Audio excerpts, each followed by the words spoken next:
I want to go through these. Forgive me for reading these, but they're so alarming that I'd like to camp out on these for a moment. So about 60% of adults with mental illness receiving no treatment in the past year, 75% of kids with a behavioral health problem, no treatment at all. Less than 20% of behavioral health clinicians use measurement-based care as part of routine practice. Less than 50% of adults with a mental health issue accessed timely care in 2024. I think industry averages are in the 4 to 5 months range. And then when you get into providers, 82% of providers in some directories are unreachable. I think this is a big one of your pet peeves, and I want to drill down on it. And when you do run the gauntlet and you're able to get through all of this, we still have 1 in 2 people getting an incorrect diagnosis. So you've lived through the delays, the pain and suffering, the patience to try to get there, and then when you get there, more almost an equal measure of or an equal chance of getting the wrong diagnosis. So from a clinical perspective, I'd love for you to just drill down on a couple of these on like what's going on here. What should we keep an eye out for? Absolutely. And the statistics are staggering, right? And this, like, the whole thing that the industry has been trying to solve collectively for decades. I would argue that we've been sort of pushing the same statistics.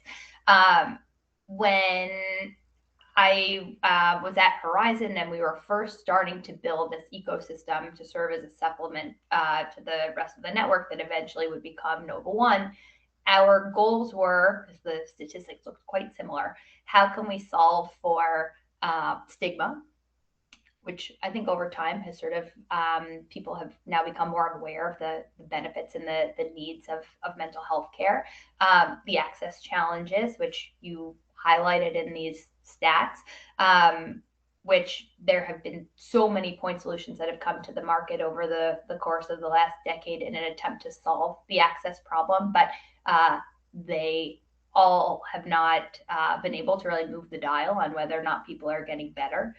From a quality perspective, the fact that 1 in 2 people gets an incorrect diagnosis is really wild to say out loud. We wouldn't accept that statistic in any other specialty. So like if you went to a neurologist, you wouldn't expect that 1 in 2 times you would get properly diagnosed. And the fact that, the vast majority of clinicians across the country are not using measurement-based care, not necessarily because they don't want to, but because it's not the norm. And lastly, all of this creates this sort of perfect storm of confusion, not only for the member, but also for the health plans who are trying to solve these problems, the employers who are trying to take care of their employees, and new point solutions and provider organizations that are popping up as a way to try to sort of solve this problem as well.